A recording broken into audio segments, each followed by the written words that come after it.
আরাফাত ময়দান বিরাট জায়গা, বড় জায়গা। আমরা যাচ্ছি আরাফাত ময়দানেরই একটা জায়গা, যেটা জাবালে রহমত, যেখানে আল্লাহর রহমত, অশেষ রহমত দ্বারা সবসময় বর্ষিত হয়। আপনারা মনে মনে এই জায়গাগুলোকে অন্তরে গেঁথে রাখেন।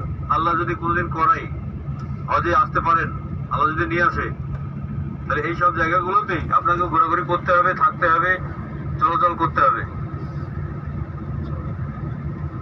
আরাফাত ময়দান, আল্লাহু আকবার, আল্লাহু আকবার, ওয়ালিল্লাহিল হামদ, আল্লাহু আকবার, আল্লাহু আকবার, ওয়ালিল্লাহিল হামদ। আরাফাত ময়দান।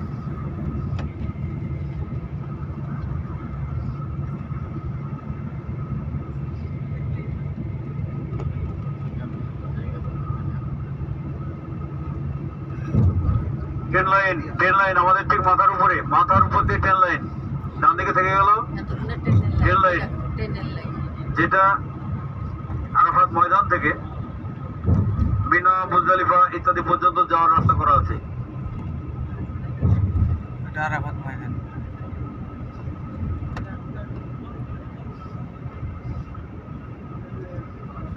কিয়ামতের দিনে এখানে সবাই সামনে হাতে চলবে, এখানে আসতে হবে।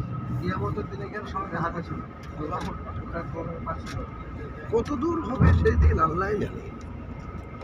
এখান থেকে শুরু।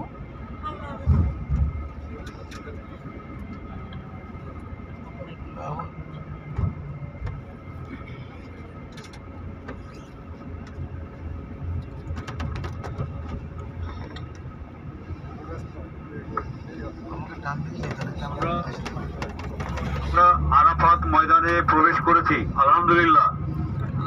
সবাই বলেন আলহামদুলিল্লাহ। আলহামদুলিল্লাহ। কারণ এই ময়দানে প্রবেশ করা একবারে সৌভাগ্যবানের ব্যাপার। কারণ আল্লাহ সবাইকে এখানে আনেন না। যারা মানে আল্লাহ কেবলমাত্র যাদেরকে চাই ঠিক তারাই এখানে আসতে পারে, না চাইলে কারো আসার ক্ষমতা নাই। তাই আলহামদুলিল্লাহ আমরা এই আরাফার যে ময়দান সেখানে প্রবেশ করেছি, সেই এলাকায় প্রবেশ করেছি। আল্লাহ না দয়া করলে আমরাও আসতে পারতাম না।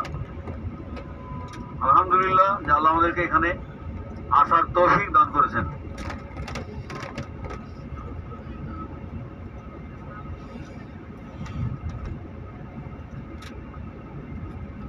এই দেখুন বোর্ডে লেখা আছে আরাফাত ময়দান start here, Arafah start here from here. আলহামদুলিল্লাহ আমরা আরাফায় এখন বর্তমানে অবস্থান করছি। আমরা যাবো সেই পাহাড়ে যেটা জাবালে রহমত।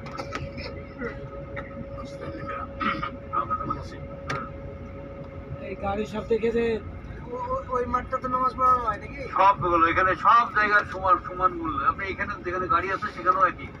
না, হজের সময় এইটা ওইটা সব একই। আপনাকে এখানে আসতেই হবে একবার।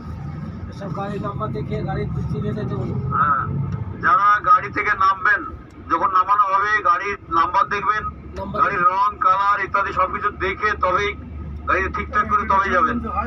পারলে লিখে দিতে হবে। হ্যাঁ, পারলে গাড়ির নাম্বার লিখে নেবেন। আচ্ছা, আমরা প্রথমে যেখানে গিয়ে দাঁড়াচ্ছি সেটা হচ্ছে একটা মসজিদ, মসজিদে নোমেরা, বুঝলেন তো? এই মসজিদে নোমেরা থেকে আমাদের হুজুর পাক সাল্লাল্লাহু আলাইহি সাল্লাম ভাষণ দিয়েছিলেন, এখানে নামাজ পড়েছিলেন। এখনো এখান থেকেই ভাষণ দেওয়া হয়। এই যে রাস্তা দেখছেন, দেখবেন প্রচুর লোক, হাজার হাজার লাখ লাখ লোক। এখানে একটু দাঁড়াবো, আমরা এরকম জায়গায় দাঁড়াবো।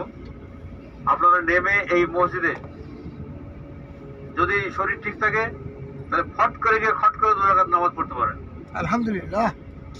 এবারে যত তাড়াতাড়ি সম্ভব আমরা সামনে দাঁড়াবো। এটা হচ্ছে মসজিদে নোমেরা।